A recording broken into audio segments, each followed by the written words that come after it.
Saturday. Wow. First Saturday, how many did we have? We had 7 of us? Was it? I think Oh, so why are you doing a redo then? Because no one we- finished the book. Okay, yeah. So I was just gonna say that this book was so long. It reminded me of like Love in the Time of Cholera, or like I love that book. or like 100 Years of Solitude. But still, they were like long, dense books, like because it was a mix of like fiction and like historical. Yeah. And then the mystical realism. Or magical realism. Oh. Am I frozen or are y'all frozen?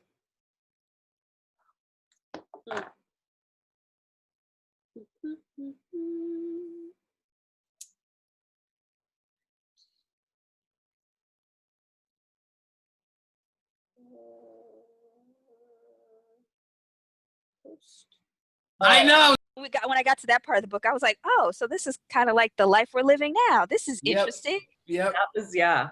Yep. Let's learn from history. What did that's they do? Exactly how it felt to me. And I'm reading these other books about the flu, you know, and frankly other plagues. Yeah. And I'm going, everything we're living now is just like then. Yes. And then this book brought it right in, and I'm like, oh, okay, I get it. Now I understand why we're reading this book. And then, oh, well, maybe not so much. yeah. Because also interesting again to think about, like they were going through a pandemic, but they didn't have like all the technology and resources and information and stuff that we have. But yet somehow I feel like we're still in the same place. No, that's both that story and the other stuff I'm reading. And it doesn't change. It doesn't change to 1918. It doesn't change to all the way back to the freaking Black Plague. Everything. The religious BS, the accusations, the magical thinking, the xenophobia, they've been in every plague in all of human history. Oh my goodness. We just don't learn from history, do we? We do not. No. And I thought, hey, that's what this is going to be about. Nope. Well, it's funny because when we chose the book, I didn't realize that it was about like a pandemic. I didn't realize it was about the influenza. Me neither. Because the description was just talking about the boy and the bees. Yeah. And to get into it, I was like, wow, how unlikely that we got a book that was about the time that we're in. And it also helped to put me a little bit more at ease about being in the midst of this thing. Mm-hmm. Like, oh, we've been here before. Yeah.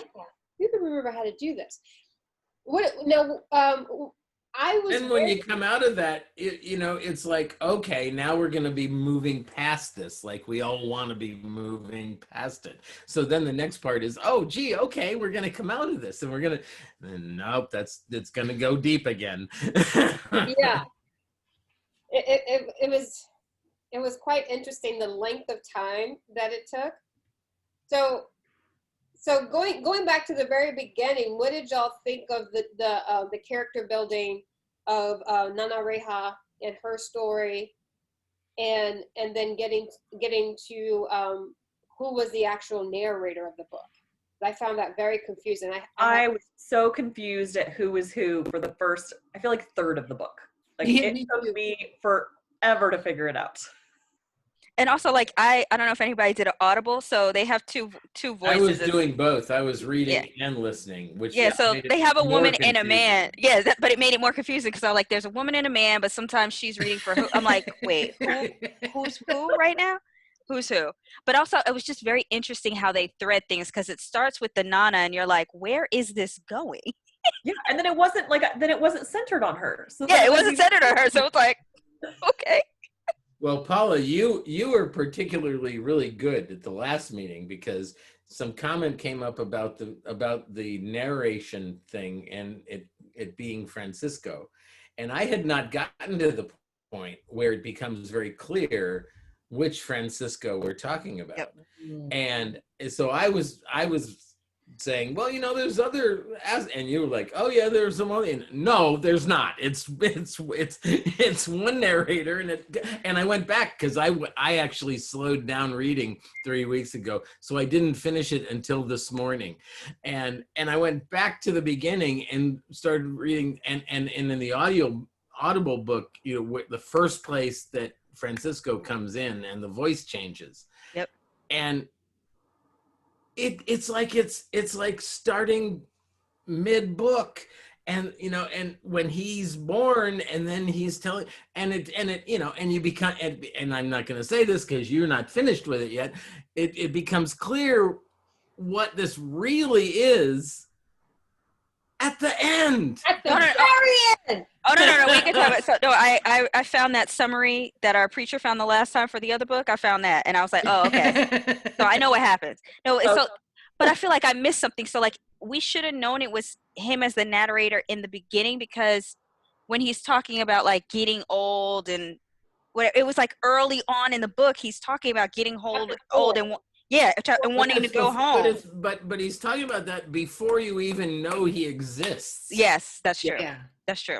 I mean, I just think That's it's not until brilliant. like the third from the last chapter that he comes back in, and then he picks up where he is from chapter 4 and telling that story. And I'm just like, oh my God. Yeah. And so does that kind of tie into this idea that he has dementia and he's older? And so we're going on this journey that is disjointed because of that. Yeah. Well, it's interesting because he started as a baby, kind of narrating like about him being born, but then there's no baby when it's the other narrator. Right. Where is this person? Right.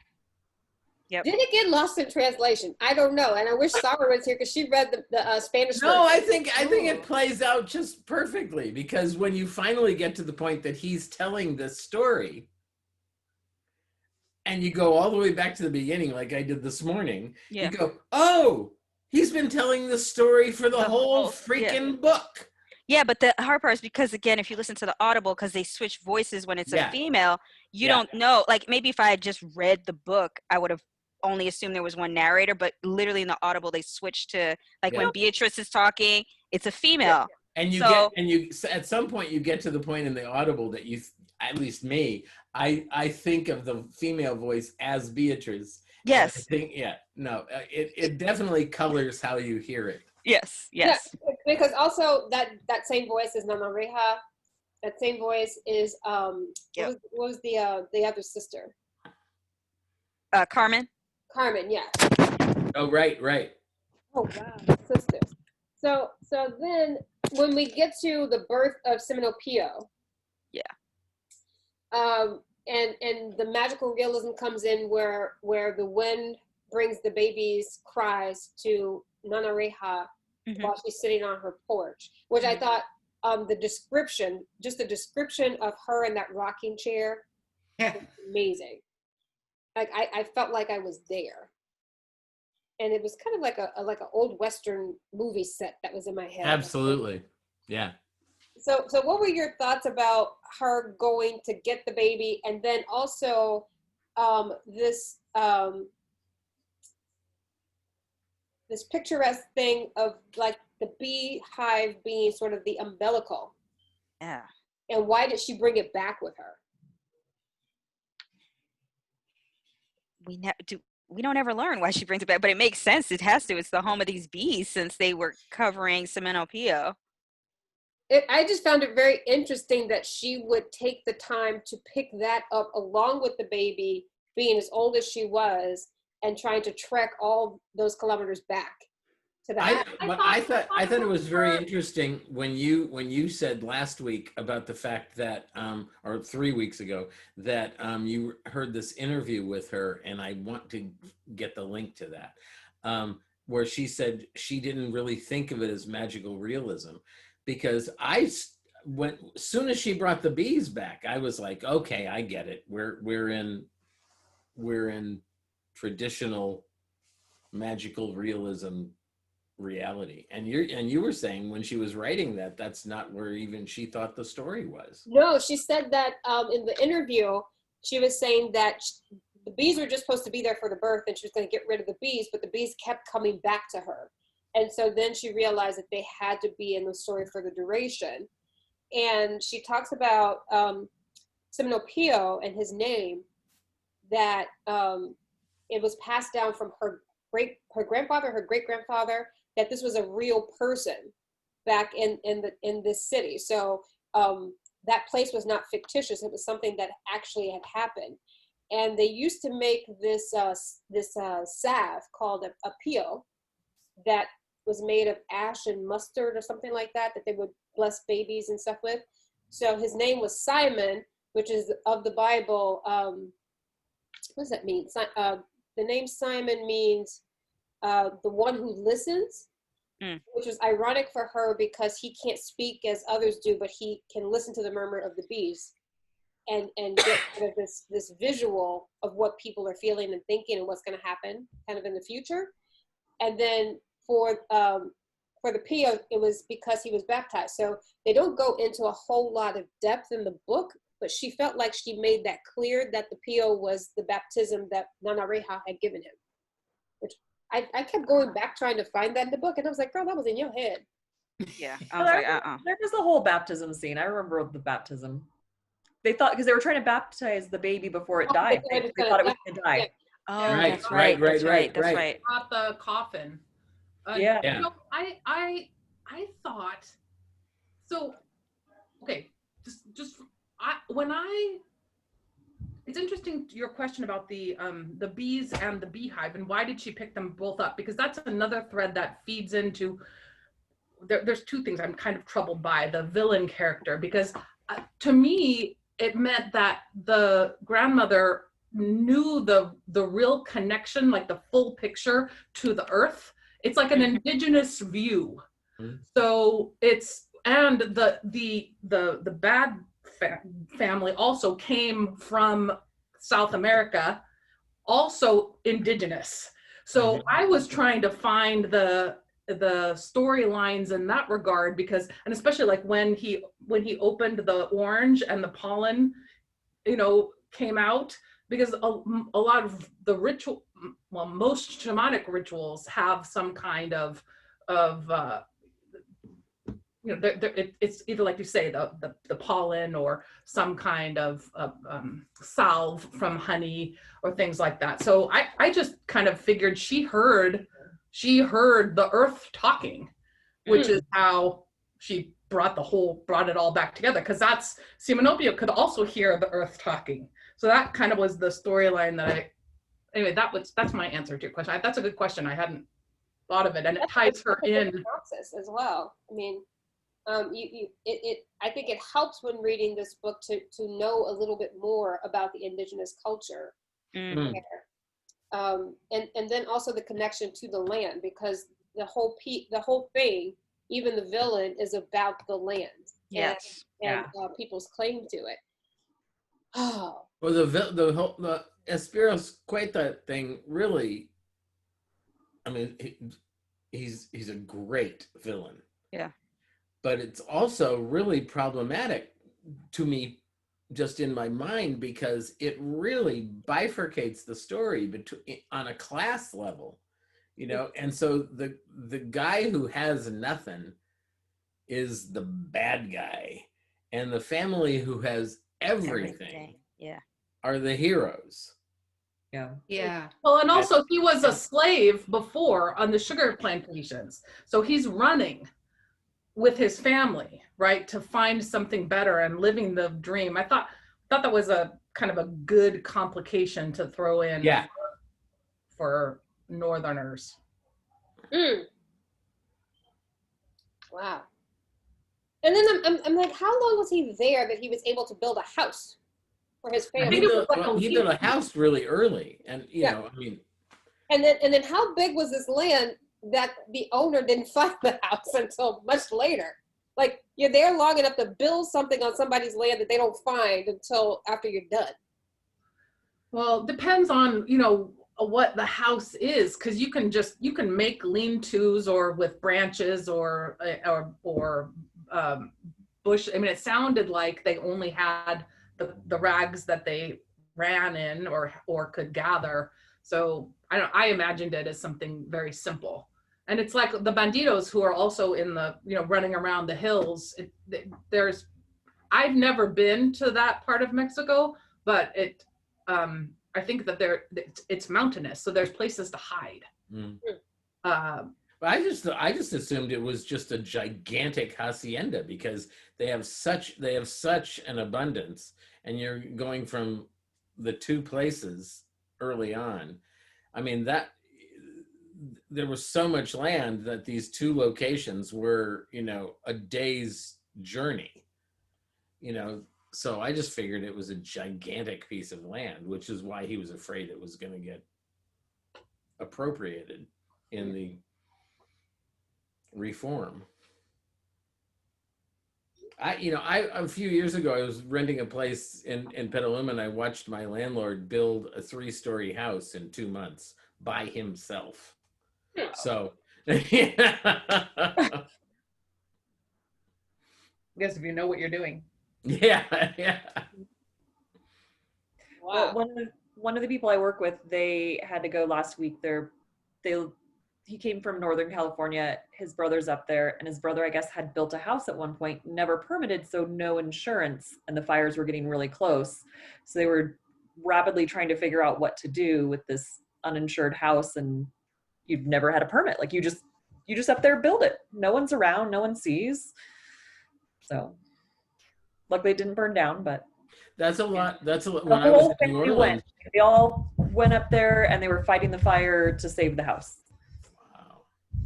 I mean, when I was in New Orleans at Katrina, a whole bunch of what happened in the lower nine was that this was land that people got after they got out of slavery. Mm. And the reason it was lowland is because that's what they could get. And they built on, and we're like 3 generations down, and people have these properties and they have no deeds because, I mean, a lot of people got no insurance money because they had no proof this land even belonged to them. That's a lot of what happened in the lower nine. Same thing. I mean, it's Espiros Cueta. He grabbed this land and he put a house up, and he had no rights to it.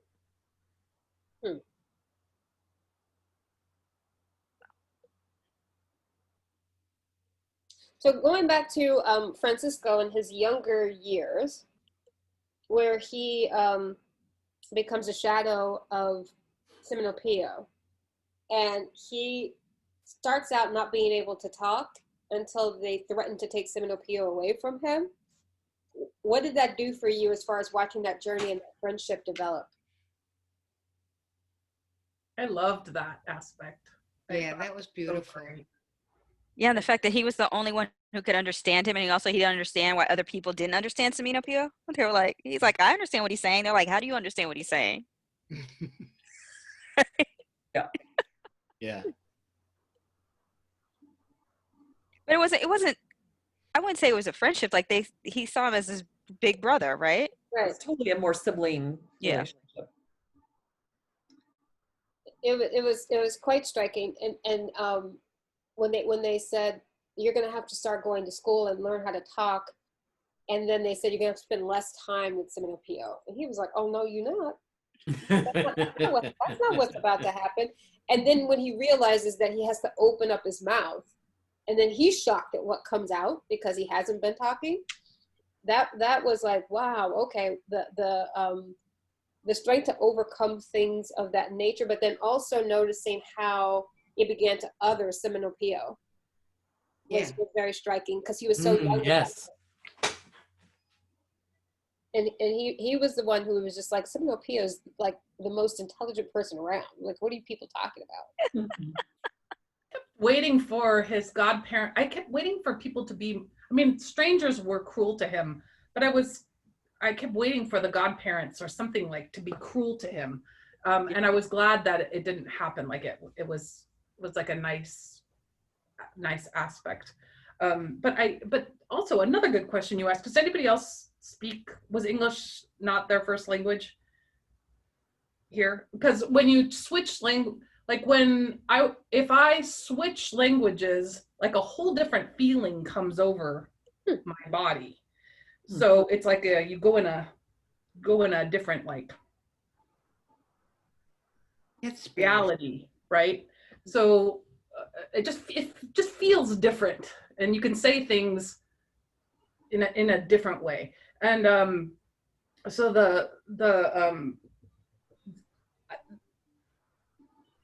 what did you say? I apologize.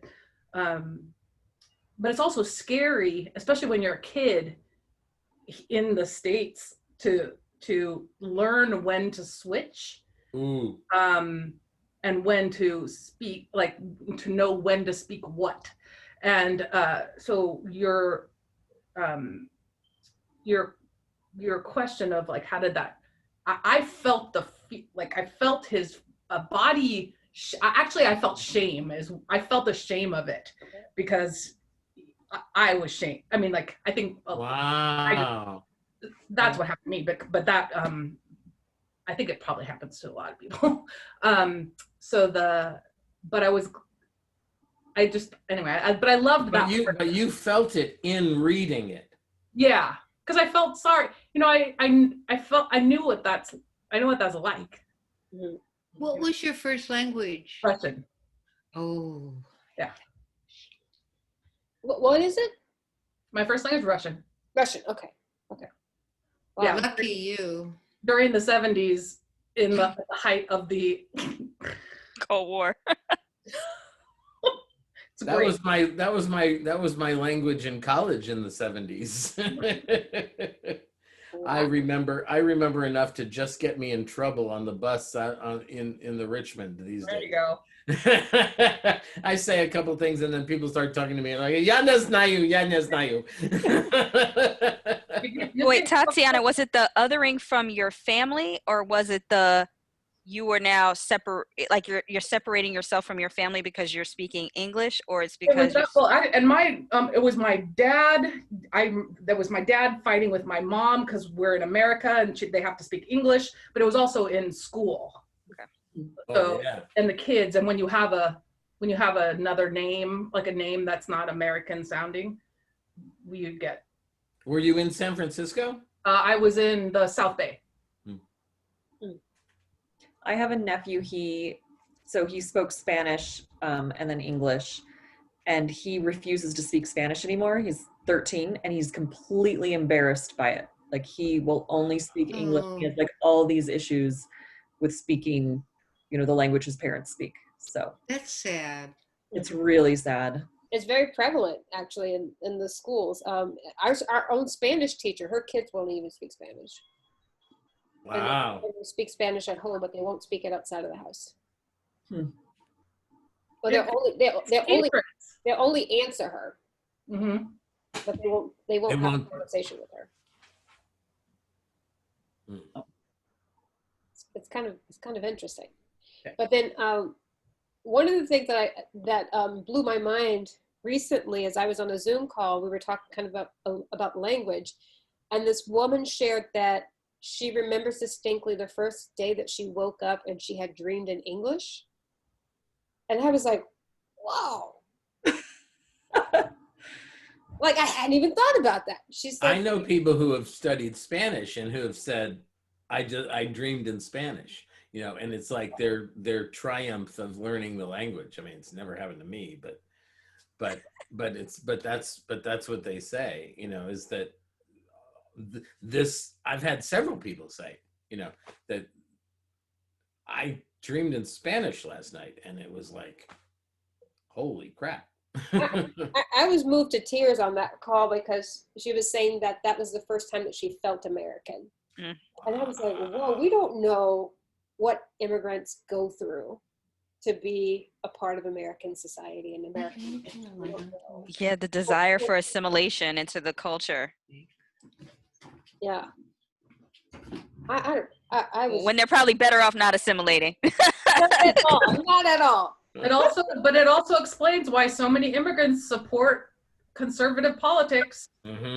It's awful. Hi, Sarah. Hello. Hello. We were on a road trip and we intentionally got back before 4, and then I completely forgot why we intentionally got back. I started to text you. I was like, well, maybe she's taking a day off because of whatever. Wow.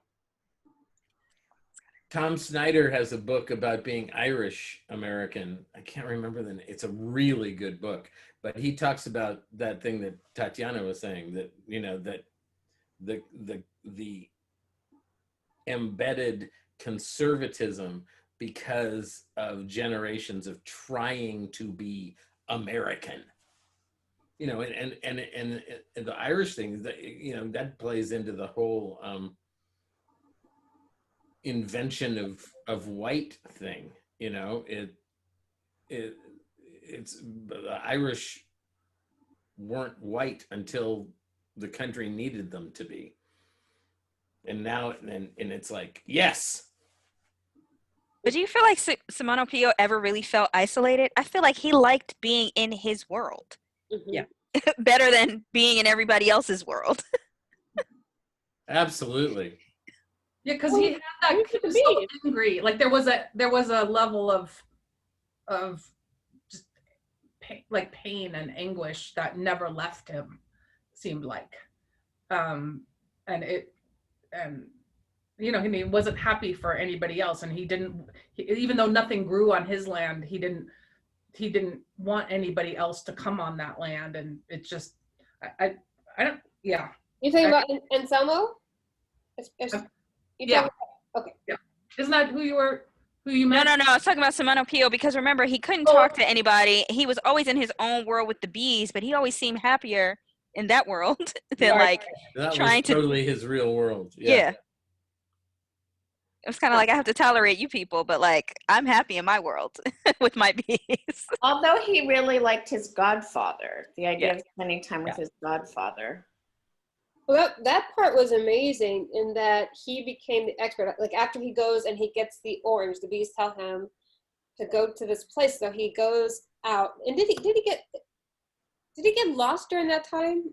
Or they sent out. They thought he was lost, but he wasn't lost. He went They went to Monterey and they were having the party, and then he showed up at the party, all set up.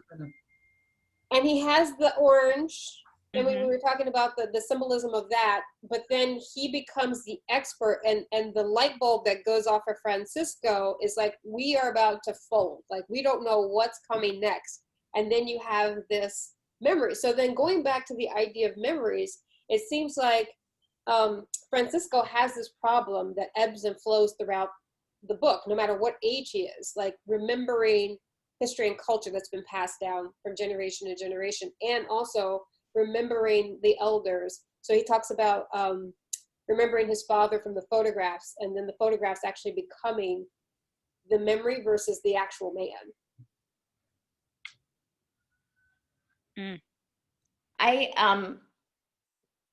In a lot of cultures, including, it can happen in parts of Mexico, where if a baby is born with a birth defect, they're cursed and they're a bad omen and stuff. So the having it switch to that he's special in a good way and very welcome is very cool. And then it started to remind me a little bit of the magical Negro kind of thing, of like somebody who is considered lesser who then has this insight we don't have and stuff. The only person who's still considered was it only Espiritu Espiricueta. that still thought of him as the bad omen, because I remember reading that everybody thought that at first until he then brings the oranges, and then everybody starts to shift their thinking so that he doesn't have to be as protected by the Godfather with everybody in town. But then when the influenza hits, then everybody goes back to that thinking. They forget the gifts that he had brought. Yeah. Even though he saved them all during that part. Right. But they didn't. Right. But they didn't know. That was kind of his secret. Yeah. Did you? I loved that part where he gets sick. Right. To drive them to, but he's not really sick. Well, yeah, and I like the way they narrated that first from everyone else's point of view, and then you got to hear his point of view. What do you think about the whole the plot line and the device of where he sees the many futures that could happen? and so he's always deciding where to be, or like what could, it's like if we do this then a whole bunch of stuff happens, or I just like that like I thought, oh, that sounds like, you know, Greek god power, or some kind of, I thought there was going to be more like he would be like a mystical Christ figure, or, you know, something like that. But I'm curious what you thought of that, because it comes up but it doesn't go anywhere, you know. Well, yeah, and then the one day that he decides to give to himself instead of everybody else, you know, the horrible thing happens. So Yeah, and he wasn't able to prevent that despite all of his clairvoyance. But let's take it before that. There was another death before that. He didn't prevent the washerwoman from dying either. oh, that's right, yeah. So that's at first, because I was like, why wouldn't he let his save his godfather? But then he also didn't save the washerwoman, and he loved her. So I was a little confused of like, does he have true clairvoyance, or does he know so far out that he's like, I can't change this because of the ripple effect it'll have so far out? To me, it was the difference between it being Lupita, who he knew but wasn't connected to, and Francisco, to whom he was bound. To me, it was just he saw them because of that connection, and he didn't see the other one.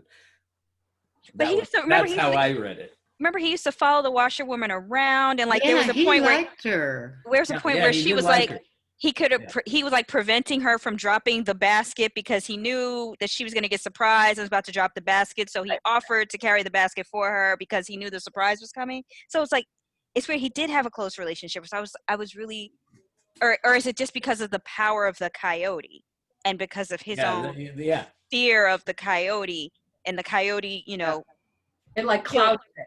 Yeah, because the coyote killed the washerwoman. The coyote killed his, you know, godfather. I was really confused by the fact that particular line didn't go anywhere. You know, that because nobody ever said Espirosqueta did this, despite the fact that we knew he did, and nobody followed in on it, which to me was another one of those class things. I mean, about the washerwoman. Yeah. That it didn't go anywhere until the next thing happened. And then, you know, but it's one of those kind of things where if they had really pursued it, it's from a story standpoint, you know, if they had pursued the fact that Lupita was killed, they might have prevented Francisco being killed. But also think of the times, right? It's like the 1920s at this point. It's not like there was any clear evidence of who killed Lupita, especially where they found her, how they found her. Also, you know what I mean? So that's why he was able to get away with it. Mm-hmm. And I don't think anybody was really catching on to the signals that he had an interest in her. Right. No, that was totally in our minds because we were told that. Yeah.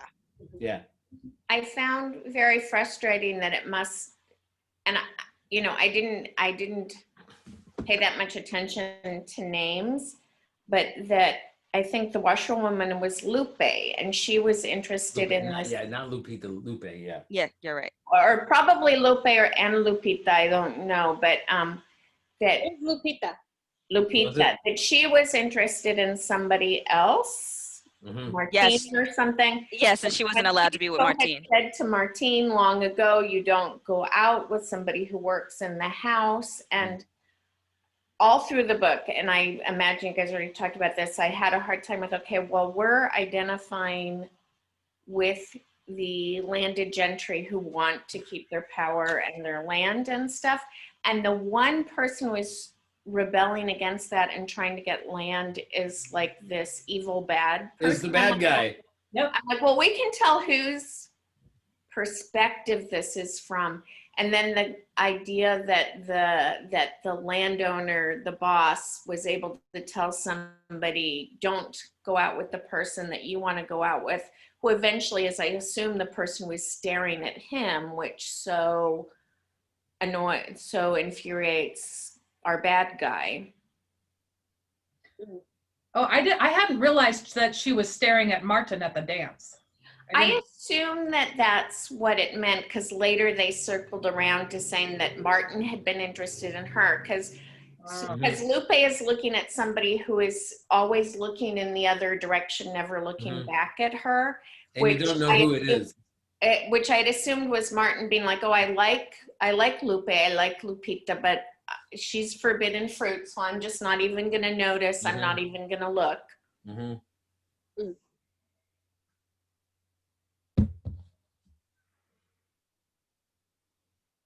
That was sad. I don't get the part of why they didn't want their coworkers getting together, one being in the field versus one being in the house.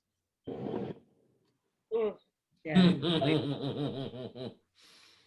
I think that, No, because in slavery they wanted us to be together, so that way, the one in the field was strong and the one in the house was light skinned. Let's pair them together. We'll have a strong light skinned one. Great, you know what I mean? So Yeah, that sadly is, another asset for that in that system. Priscilla, you had something? well, I just thought it was somewhat troubling that the evil character was clearly indigenous, and I had the idea that Francisco and his family were mestizo, were Spanish, because there's a very clear. There's even a spot where Espiricueta says about how white they are.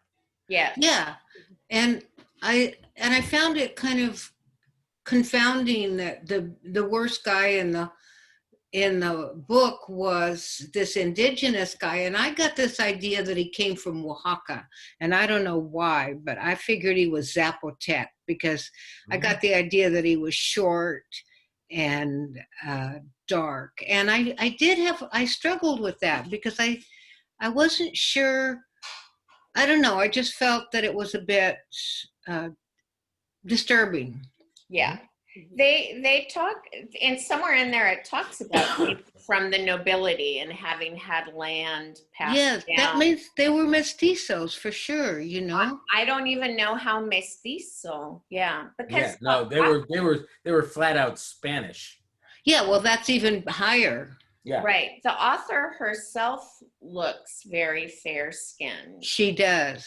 She does, and this is based on her family's story. And of course, it's going to be sympathetic to the people who wanted to keep their land and their traditions that they had inherited and all that, and not to the people who wanted the land to belong to the people who worked it and stuff. But it's just odd to me that like the class perspective and stuff wasn't softened more, made a little bit more politically palatable. Well, I mean, to me, that was probably the biggest thing that disturbed me in coming to terms with the book. But it was also, again, it's like the plague part of the story. It's like the war part of the story. I mean, we're talking about revolutionary Mexico and agrarian reform in the midst of an absolute full-on confrontation on those lines. And I finally let my disturbance go for the historical reality of these people in this time, and it's sort of like reading an Isabel Allende novel, for the same reason. She comes, but hers is always, I'm sorry, I would agree more with her. Yeah, no, absolutely, yes. Yeah, but I mean, that is another interesting, because these stories, they perpetuate our narratives and our myths and our what we think about and how we think about it, and how important like the traditions are and the family traditions. I have some and I alluded to this earlier but anyway, so part of my family they're farmers in the Central Valley, and because of that they've married in with lots of many of my cousins are now Mexican. So because of, just through marriage and everything like that, and very conservative, voting for Nunez. And I'm like, I go on Facebook, I can't even deal, I can barely deal with it. And it's, it's Hispanic, the Hispanic Heritage Month. Oh yeah, it's Hispanic Heritage Month. Yes, yes. So they're posting lots of family photos, and also family photos of the Spanish who went to Hawaii and who were setting up sugarcane plantations. It's just the pride of the plantation, but it's the land. I mean, it's this thing about land and wanting to belong to something, and I don't even know how to dialogue about that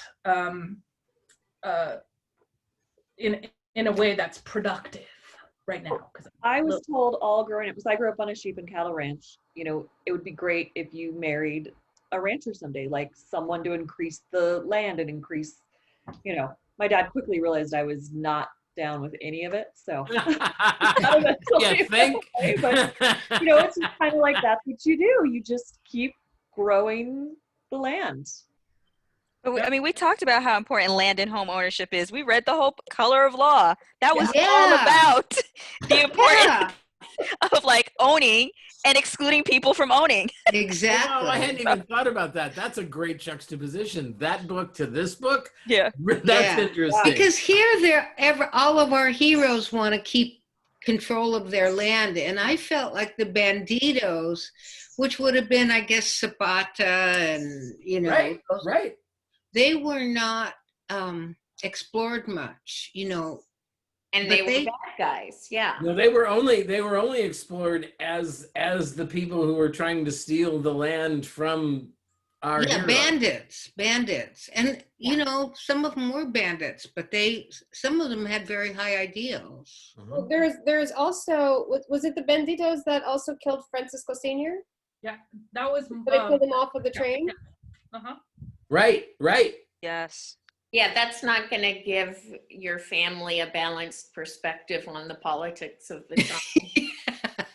You're not going to like the revolutionaries if they killed your grandpa. And then I have the most random question. There was this one chapter where he talked all about renting to the Chinese. Did he ever rent to the Chinese? He did.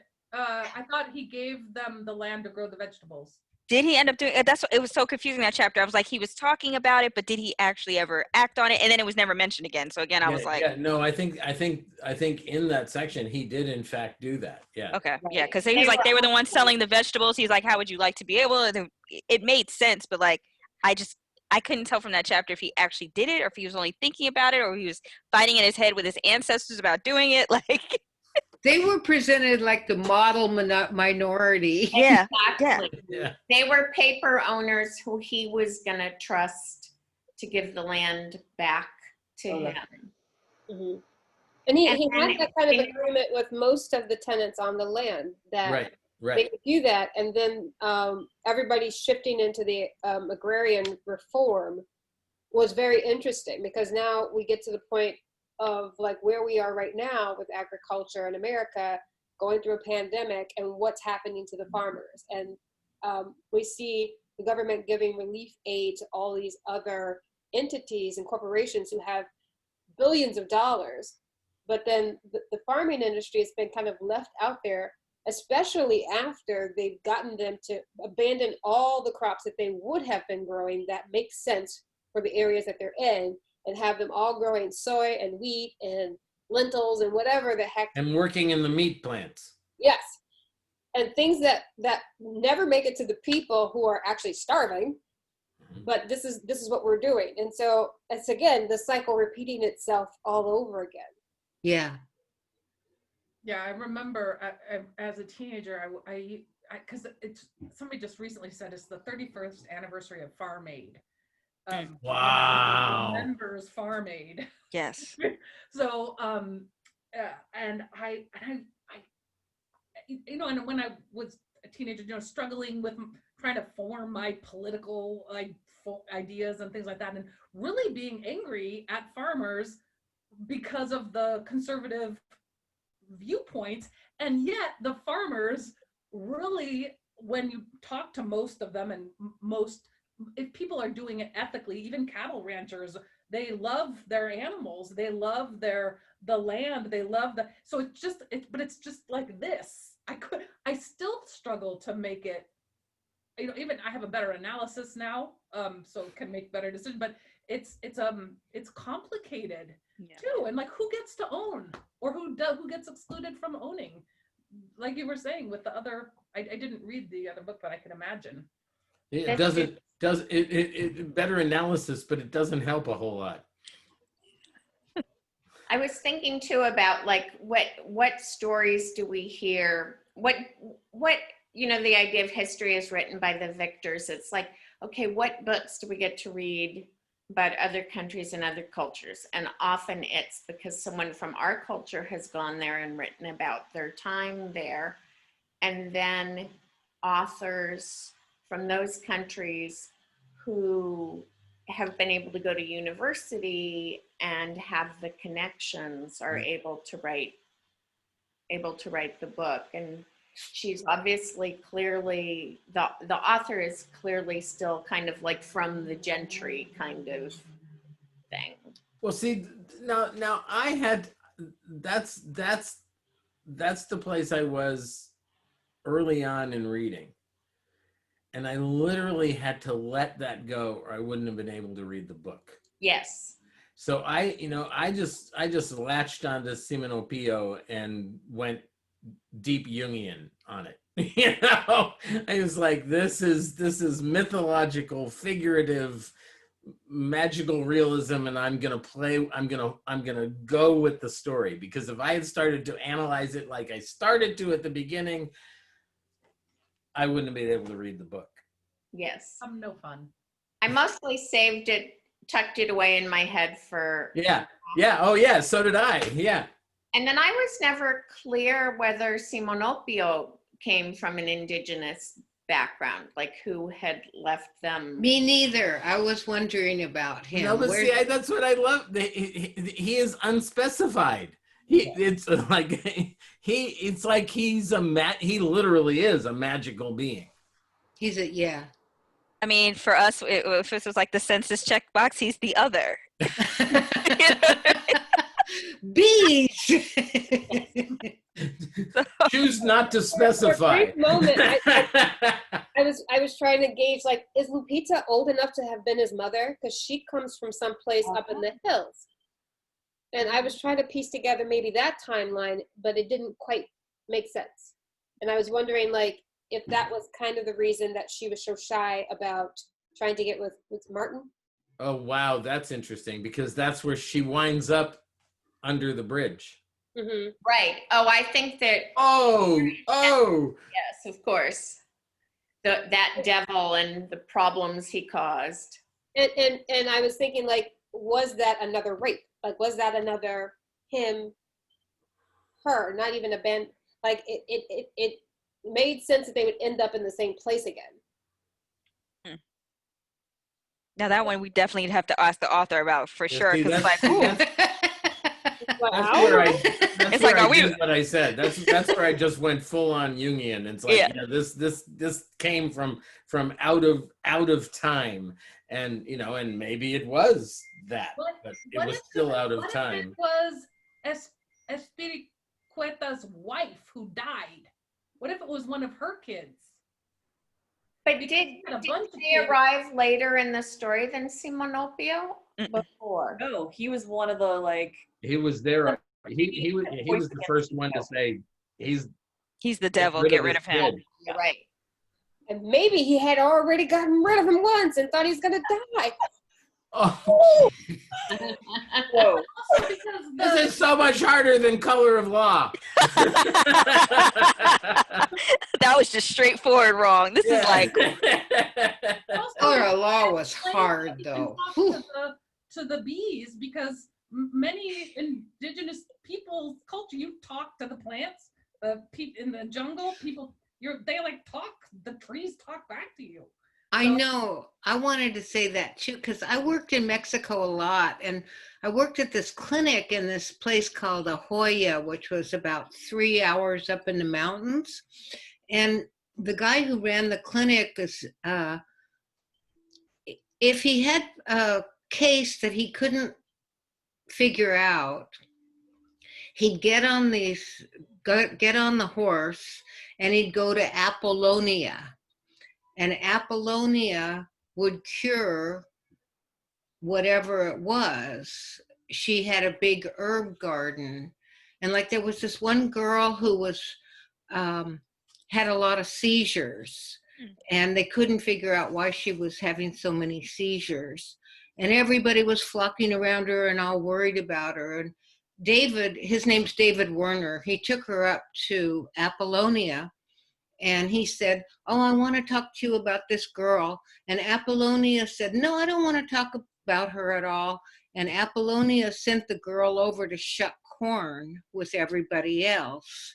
And after a week, she didn't have any more seizures, because Apollonia would not allow any of that energy to get to her. And that wasn't the only thing she solved.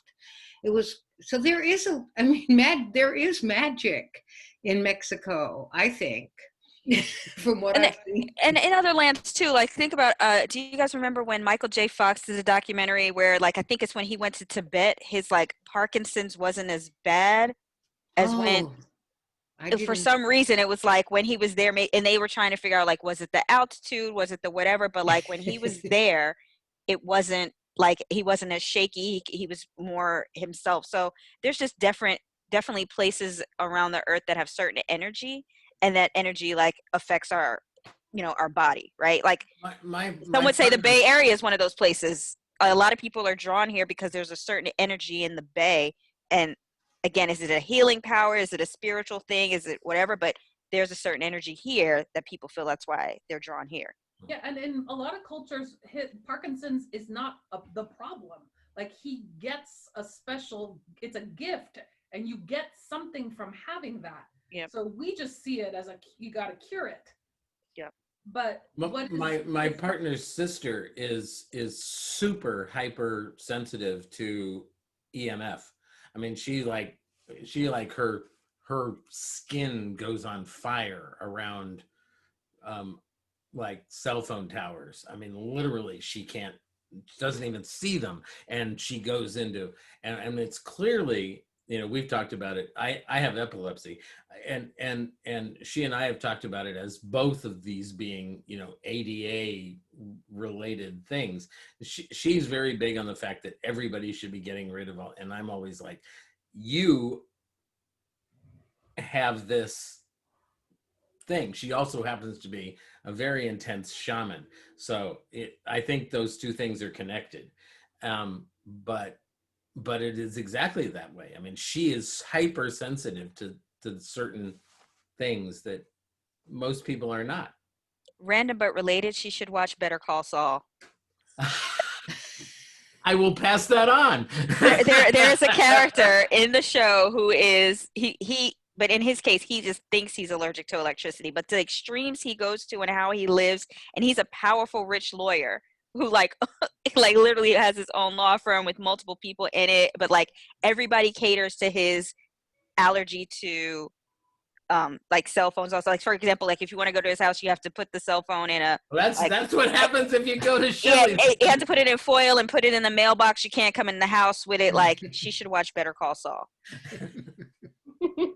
She might feel like, oh my God, somebody gets me. Yeah, no, exactly. When you had said about Simonopio, would he be a Jesus figure? And the two women who were nursemaids, which is like an interesting, like kind of like the house servant who is part of the family and isn't part of the family. And I liked that there was definitely this thing of like, we're taking care of them, until they die. They're part of the family now. But the thing that the baby was by a river, and then with Moses, there was this thing right where his mom went and ended up being the wet nurse to him, in the role of a servant kind of thing. So the biblical parallels just struck me. I had a friend years and years and years ago who was a professor at Fuller Seminary in Southern California, who had a class called "I Saw Jesus in the Movies," and every class was a different movie, and it was about the Christological figure in any particular story.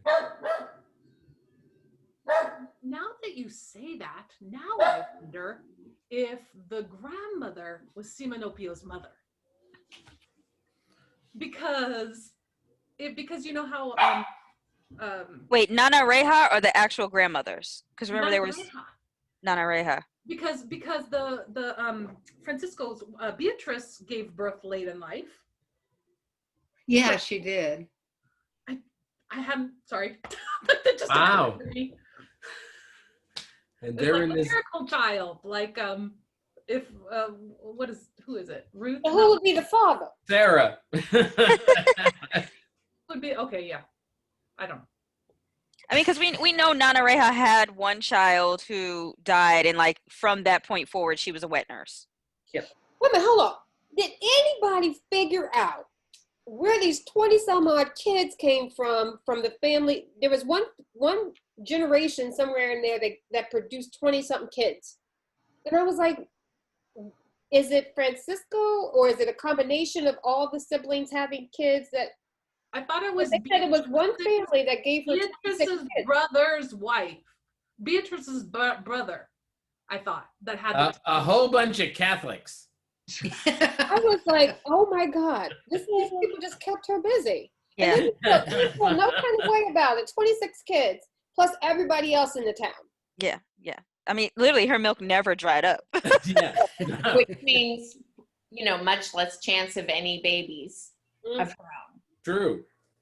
Yeah. Yeah. Oh. Wait, I thought you could get pregnant. We just blew the. No. I thought you could get pregnant while you're breastfeeding. I totally thought you could get pregnant while breastfeeding.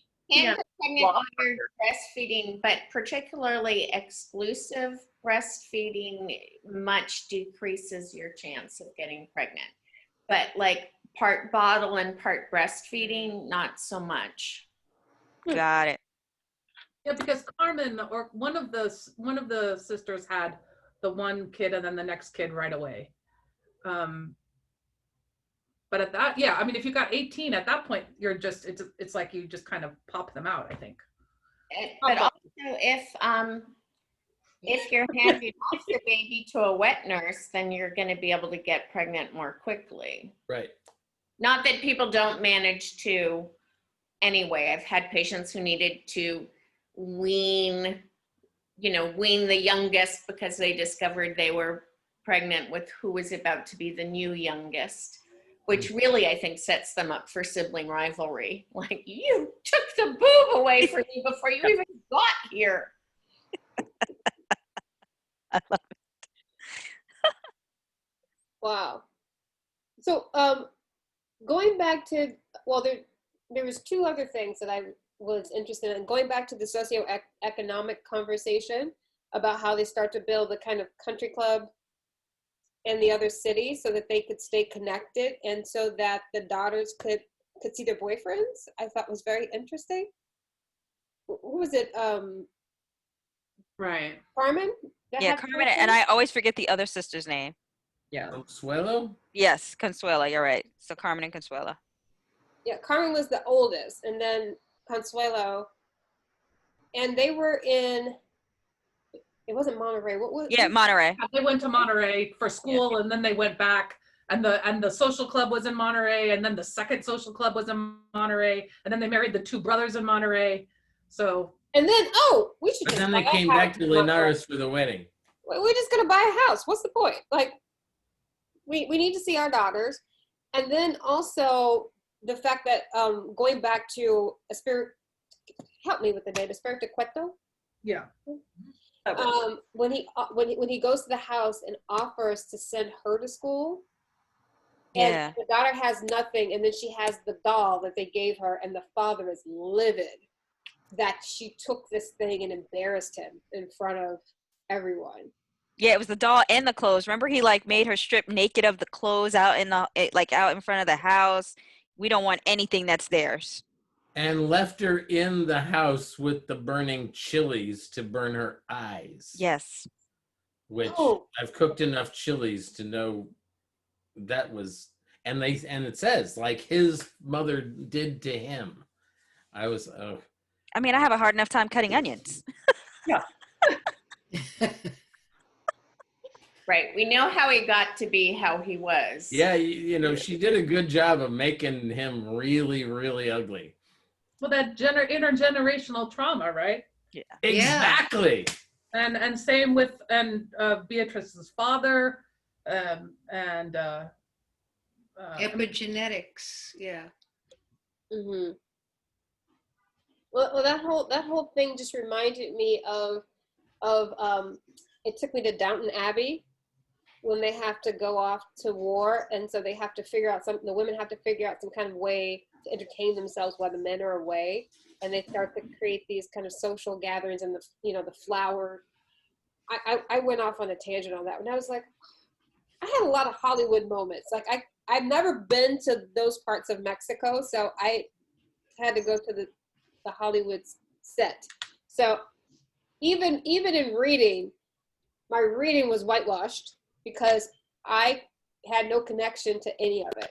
Well, wait. You're sitting in this beautiful place right now. I'm in Beverly Hills right now, babe. I'm saying, you know, and every time you show up, you're in another house. So, I mean, I don't understand how you pulling this off.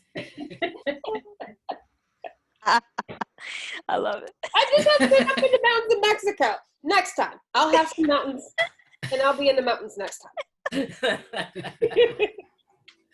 That is a nice place. I was wondering where it was. So it's down south, yeah. Yeah. It's over in Beverly Hills somewhere. I got it out of a design magazine. Oh. And then when they go to America to do the shopping, and Simonopio becomes this icon within the I guess what was it, like a flower mart kind of thing for trees, like a nursery. But then all the Americans start coming to marvel at him, and he becomes this othered god, even in America, and people can't figure out why he can do what he does to pick the best trees. I thought that was very interesting, and going back into that magical realism. Yeah. Because what, like out of the trees he picked, only one didn't survive the journey back from California. But they got to cross the border, which is another thing. I was like, oh, we're back there again. Right. But that was different then. I mean, I don't know if that was a time when there was a lot of border control. I know they didn't want the revolutionaries coming up. Yeah, I'm thinking it's back to being a classist thing, because they sure as hell wouldn't have been letting just any ordinary person show up across the border. Well, and then to come home with 2 train carts of trees for the first Yeah, time. they had a lot of money. Yeah, they and were. people with money are always welcome. That's what the young kids call rich. Is that what they call it now? I have a 16-year-old intern, so she's putting me up to all the hipness. She's like, oh, they rich. I'm like, Well, you just come here and like lay it on us, then we can all be hip, right? I was like, what's with the double emphasis? Yeah, rich wasn't enough. No. Oh. Yeah, so especially to be able to and how long they were gone for, like a month, to get the clearance to come into California to buy all these trees and to bring them back, and I'm thinking it was more than a month. I'm thinking like 3 months. No, they said a month. They were back a Oh, month. did they? Oh, really? Yeah. I forgot that part. Yeah. Because I thought that was too little. It was a very short amount of time to get all the way up there and across and down. Right, exactly. It's not like they flew. yeah. I mean, they did have train though. It's not like they were taking horse. They did have train. So Yeah, true. And it's not like they were tourism. They had a place to go. Yeah. Right. I always forget I'm like, oh, let's stop here and eat. Oh, you know? speaking of like, we talked about religion and like the Jesus characters and resurrection. What about the guy that like didn't die, but everybody thought he died and came back? First of all, I was like, I totally forgot about that. Fake Gray Lazaro. digger, let's talk about that. The I gray love digger, that. and how And he got that role. it starts out in the beginning, and he comes. Well, a reference to him comes back at the end. yeah. I totally forgot about that. The Lazarus, too. right? See, it was like, it was so interesting because like we're reading and we know what's going on, but the town people doesn't. And he's even like, "What are you talking about? I got tired. I got bored of being there, so I came back." I kept And then literally his mom dropped dead. I'm like, You killed your mama. this whole section in the middle of the pandemic of the one person who was resurrected but wasn't really resurrected. Well, see, that's when I was full on in the fact. Okay, this is going to be a book about what we're living in now. Oh, and then the worst part there are is, crazy people among us right now. but the thing is, it's like he was resurrected, but in his resurrection, it actually caused more people to die because they came out because they thought like, oh my God, somebody's come back from the dead and I'll be good. And then it's like what the next to die was like the pastor, the preacher, what do you call it? Right, The priest. Yeah. And then it started like the next wave, which I was like, that makes me think of us, of like we were shut down and then we opened and now we're in the second wave. Like, And the guy who supposedly died was an exhibit at the Trump rally. Well, even like going before they went to quarantine, where he packs everybody up and takes them to the other house, and then that one family where he didn't like the landowner because he was mean to his wife and kids. That was a that was Spiriqueta. That's who didn't get to go. And then like out of his he had 7 children, 9 children, only 2 survived, and the wife died. Like, yes, that was all his Spiriqueta. Yeah, he had reason to be pissed off. Yeah, it's Well, because I kind of got confused because they kept going back and forth between Spiriqueta and Anselmo. Yeah. Which is the same character. I had to actually write it down on a piece of paper. Like, Yeah, but you know, I thought that was a really good piece because they gave you reason why he was angry.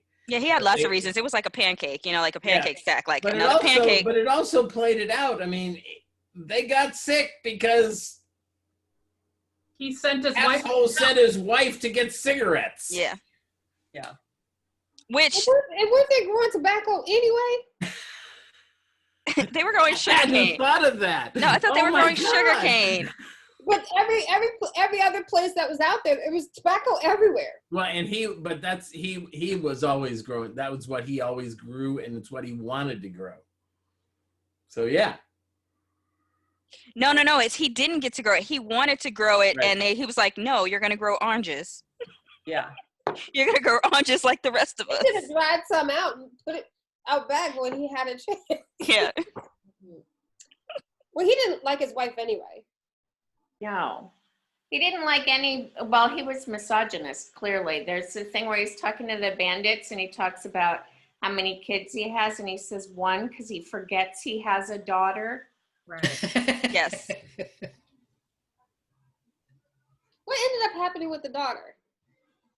We don't know. She's not brought up again in the book. When this is right after where you are, Tiffany. When she sends the crew to tear down the house, she says, and they say, "What about the daughter?" And she says, "Take her to the church, take her to the orphanage, Get whatever." rid of her. Yeah. Wow. But I don't want it. In a way of make sure there's enough money for her school. Yeah. Right. Took care of her, but she was very clear, I don't ever want to see her again. Right. Okay. But she took care of her. But they never actually talk about with the mother what happened to Francisco Sr. Correct. No. Mhm. They don't tell her what happened. So Nobody but Simonopio knows, and Simonopio ain't talking. Mm-hmm. it took me back to that other book we read, the Ta-Nehisi Coates book, the Conduction. Between the World and Me? No. Water Dancer. The new one, Water Dance. Where Yeah. Oh, I wish I'd been. where in that he was group. going across the water and he has to take everybody with him, and that whole transcendence of Simonopio trying to get there. Or even that scene out of The Color Purple where Sugar's trying to run to get back to Celie before she kills Mister. Yep. I was having kind of that moment of him trying to get there, and then where were the bees? And the bees were tired, but they were saving up for this massacre that was going to happen. Yep. And then that whole thing with the rifle and how it ended up in the ravine. That was so poetic. I was like, I was tired. I was literally tired after that part. This is a bunch of what I was reading literally this morning. Oh wow. And I actually by the last hour of the book on audio, I was because I've been flipping back and forth between reading and listening. Mm-hmm. This morning I sat down and I said, I'm finishing the book, and I put both the Audible and the book in front of me, and I did both simultaneously. And by the time I got to the end, I was crying my eyes out. Yep. So many tears on that end.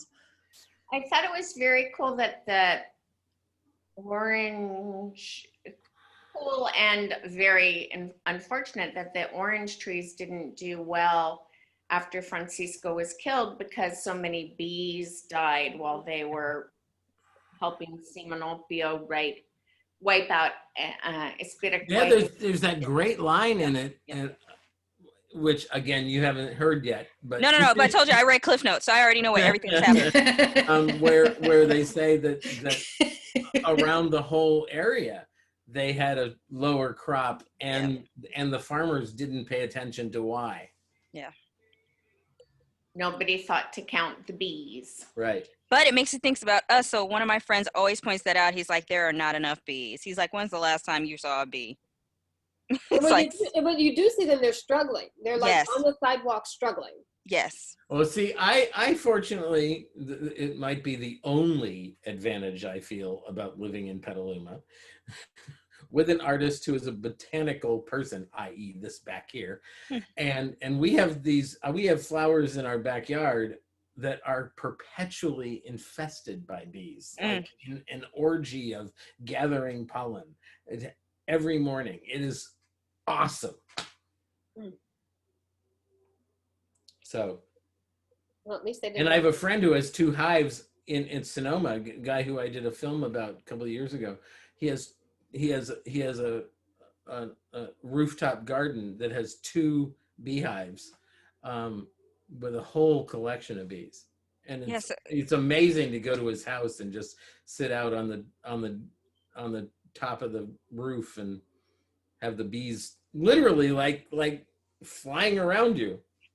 Yeah, when I was up in Mountain Ranch, though, we saw a lot of yellow jackets, but not a lot of bees. Yeah. And we were like, we're like, is it because of the smoke and the wildfires? There was so many yellow jackets, but not bees. Like, yeah. That's scary. Bees are delicate, lovely things. And yellow jackets are evil because they can sting you and not die because they don't lose their stinger. You know, I got stung. I was like, really? I was responsible once many years ago when my daughter was in junior high, and I'd gotten a rabbit for her, and no one had been at home, and the rabbit was outside in 100-degree heat and croaked. Yeah. And I came home to the bunny, and I was like, oh no! And I had to take him out, and I went to the backyard, and I stuck a shovel into the ground, and it's like the revenge of Einstein. Yes. I went to bury the rabbit, and I stuck a shovel in the ground, and I went straight into an underground wasp nest. Yeah. And they literally flew up inside my shirt, and I got stung like 30 times. And it was like, okay, Einstein got back at me. You know? Wow. Hey, the fact you were able to survive that one that stung me, I was just like, oh my God. No, it was really, really, really horrible. Yeah, so I mean, we're definitely losing the bees. I'm like, I wish I could figure out a way to be a beekeeper, but I'm also afraid I'd get stung. my friend, I mean, he literally got these 2 hives by going out and taking the queen, and the bees following him to where he put her. It's crazy, but he's like an animal whisperer beyond belief. That's why I made this movie about him. I mean, it's like It's insane. And he has 2 sets of them. I mean, as long as it's not those whatever killer hornets, the ones that were like ripping off the heads of the bees, I was like, what is this in the middle of a pandemic? Is this one of the signs from God? Yeah. Are we in? Kidding. No kidding. Are we living in which chapter of Revelations?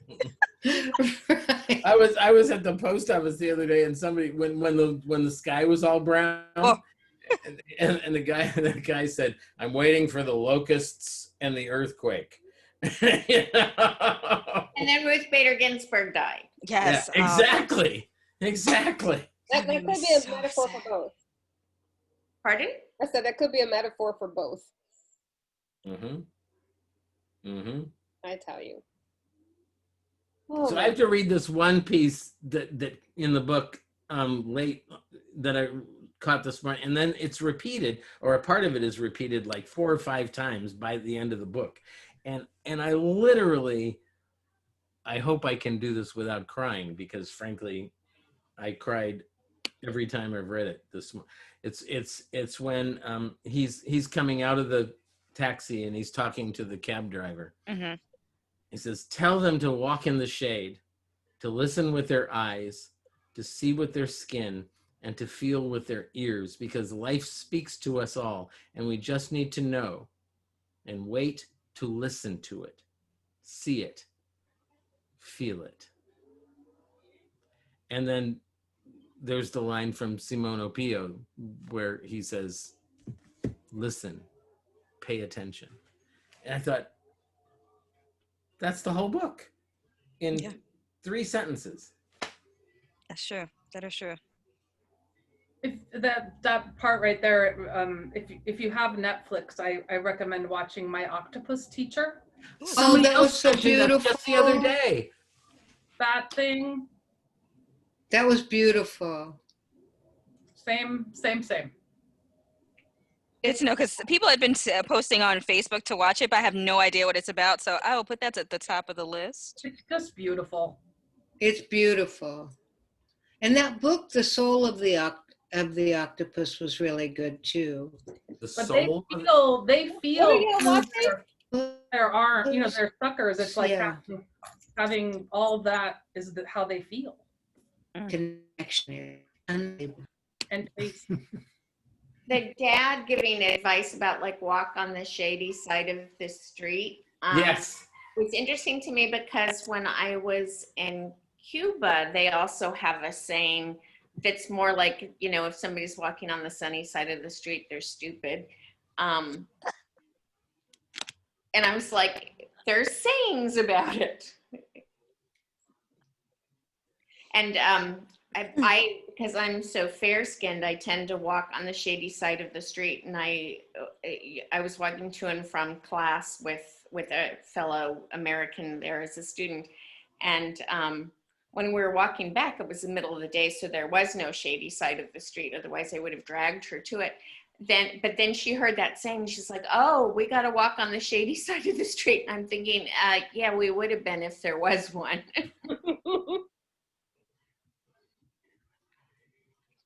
So what are the final takeaways on this one? I mean, my takeaway is that piece I just read. I mean, to me, it was listen and pay attention. I think with all of the things in the world right now, like that is a good message to take away. I think we all I agree. do that. My husband kept saying the fires were to keep us indoors, but the earth is telling us, don't go out and socialize, stay inside. I was staying somewhere where you had to look in your shoes to make sure there wasn't a scorpion in them, and you had to be like very careful in general to make sure there wasn't a scorpion anywhere. And there was a Huichol person who came to talk about their culture and their art and stuff. And different animals have different meanings, and apparently the kind of blessing of the scorpion is mindfulness, because you're very aware of where the scorpion is. I also think that different perspectives like the different narrations and different, it's also good for this time. I appreciated that. It's like, oh yeah, let's think of how it's from this person and this person's perspective and this one and that. And I always like that. It's a good reminder because I can be very in my own righteous place. I just have to thank this group for bringing this book up, because I joined because of Color of Law, because I was very interested in that. And you brought this one up and I'm like, what? And I would not have read this book if it wasn't for this group. And it's one of the best books I've read in years. It was despite the class issues that disturbed me, it was still salve on my coronavirus-ridden psyche. Although I have to agree with you too, because there's certain books that I just won't read by myself if I don't know, if I'm not going to have a way to talk to someone else about it, especially if you're like, oh, we got to read this book and then you got to wait for them to read it. So like, yes, I appreciate that we have the collective to be able to read it. Did we pick the next book I had on my wall? I wrote that we said The Farm. Yep. Okay, good. The Farm.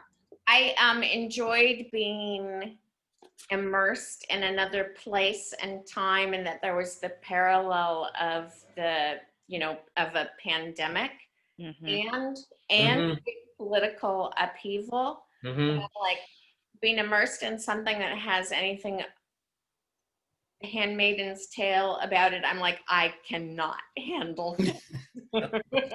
I'm telling you, girl, I'm on chapter 4. This book is good. Okay. Oh, good. There's already drama in chapter. It starts with drama. Okay. It's not like, well, so far it's not like Handmaid's Tale in that way. It's more, well, I haven't gotten to The Farm yet, but it's getting into those class issues, and this is from a Filipino perspective. And it's about wet nurses. Well, not wet nurses, but nannies. Okay. And then there's some wet nurse stuff that comes up in there. But it's fiction? Surrogacy. Yes, it is fiction. And fiction. it says gender, race, religion, class. Ramos plays with many of these notions in The Farm, which imagines what might happen were surrogacy taken to its highest capitalist extreme. Whoa. So it is surrogacy. Yes. How much time do we have to read it? November 7th.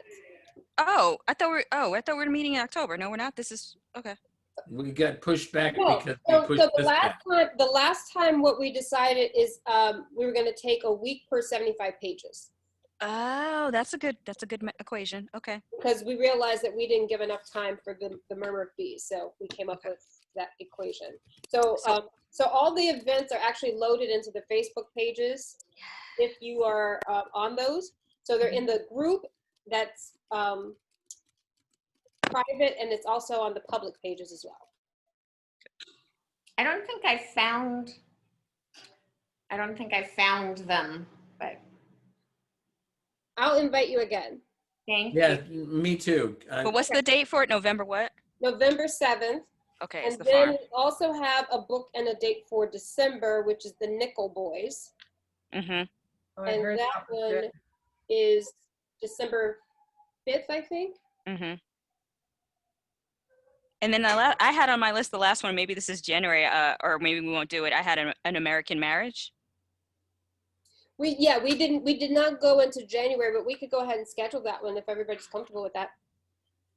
I just had on the list. I knew what our next books were. I just didn't know when we were doing them. We'll probably do that one towards the end of January then. It'll give people time to do it over the break. I'm glad that Martin isn't here because I would have been interested to hear his Mexican-American perspective on this. He popped in for a second, but He never popped in really. for a second and he said he could hear people, but he couldn't get his computer to do right. So he was having technical issues. Got it. That's who I was texting with while we were on. It disappeared and came back, yes. Yes. He said, I want to be in 1920s pandemic. So I'm going to encourage everybody to give this one a go. So far, it's really good, and I have learned, and I started making notes of who is who, because some of the people have two names that they go by. But it's so super interesting already. Could you also send the link to the interview from this one, because I really want to. I'm curious also. I wonder about her now. Okay, I can send that. Part of what made me notice that she's fair-skinned is because I was trying to guess what interview was the one you had seen. And I look at something and I'm like, oh no, that's not her, because that's two white women. And then I'm like, oh, one of them is her, which wasn't what I expected. It was so interesting because the interviews that I found, the two women who were leading the discussions were so lame. They were so lame. I was like, you are annoying to watch, woman. That's awful. I hate that. I guess. So Also, there's a lot of very talented interview people around too. Just either late night or just around. So we're lucky to have a lot of insightful questioners in general. So when you get a bad one, it's bad. yeah, these two women seem to be just like book club leaders, and they got to interview her. Like they have like big book clubs or something. I've spent my life interviewing and working with people who were interviewing, and when it's bad, it's bad. One of the women just wanted to talk to her about her perception of her book rather than actually ask her what she meant in the book. Like, oh, and I loved it when you did blah, blah, blah. And I was like, you don't care about what you want. I want your perspective. It's very interesting. Very interesting. I got reprimanded one time at an event for letting the person I was interviewing talk too much, which I was like, wait, I thought that was the point. Wow. Well, we're at 2 minutes over. And this was so fabulous. I'm so glad we took some time to revisit it. Yes. Yeah. Thank you. Thanks for that. Yeah, no, it was so great to have it wait the 3 weeks, and it also made it better for my reading. I mean, I slowed down because I was just reading like crazy trying to get it done, and like I said, I finished it this morning, and I did that on purpose. I kept slowing down because by the end I was like, I don't want it to end.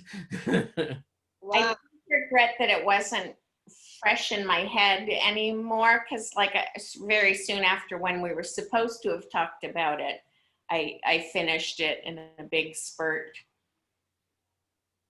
Oh. Yeah, that end read really fast for me. I'm surprised that you were able to slow it down, because that last quarter of the book, yeah, that's where I was at the last, and I slowed it down, and then last night and this morning I just like tore through the rest. It's like, okay, I have to have it done. Wow.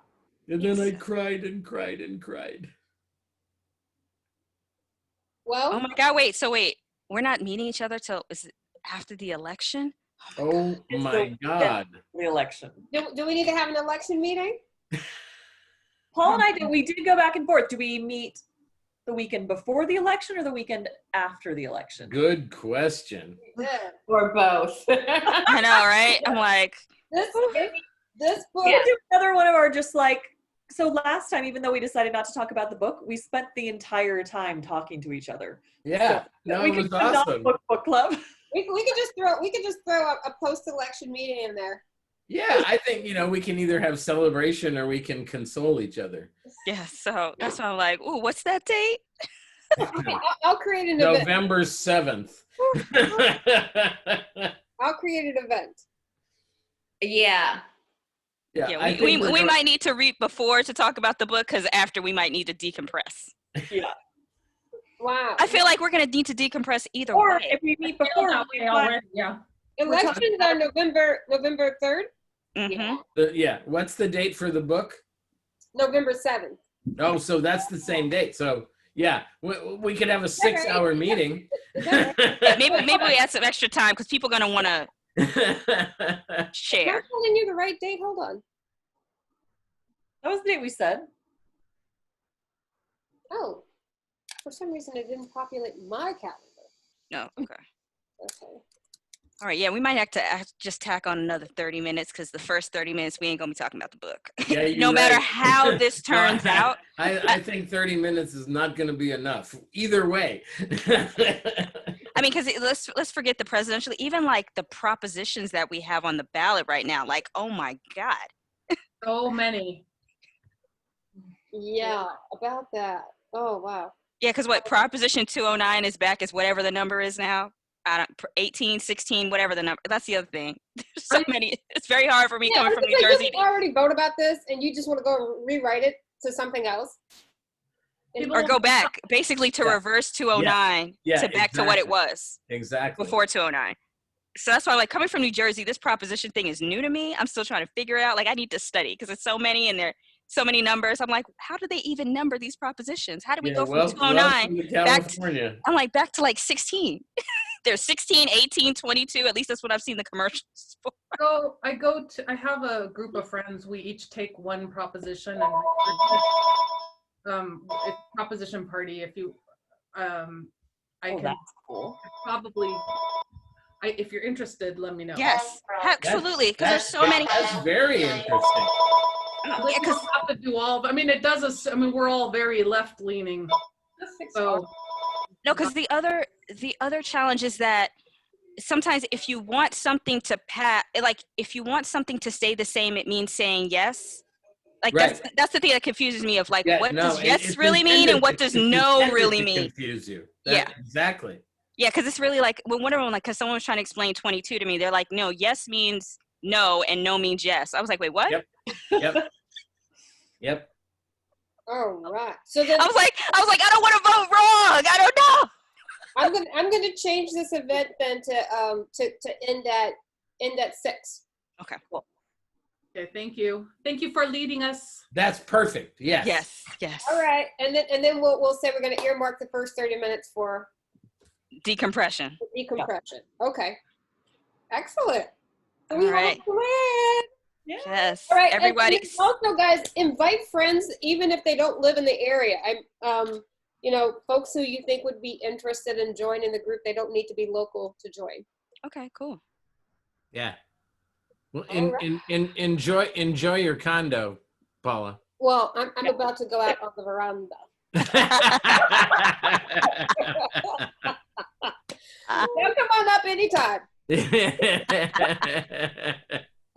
All right. Oh, and then also we're having if you're interested in the racial justice group, we're going to have a guest filmmaker. So that Black Lives Matter film that we shared, Matt was able to get the filmmaker. So he's going to do a presentation, and then we're going to kind of segue. So we're going to we're just going to front load the conversation about police and police unions and defunding.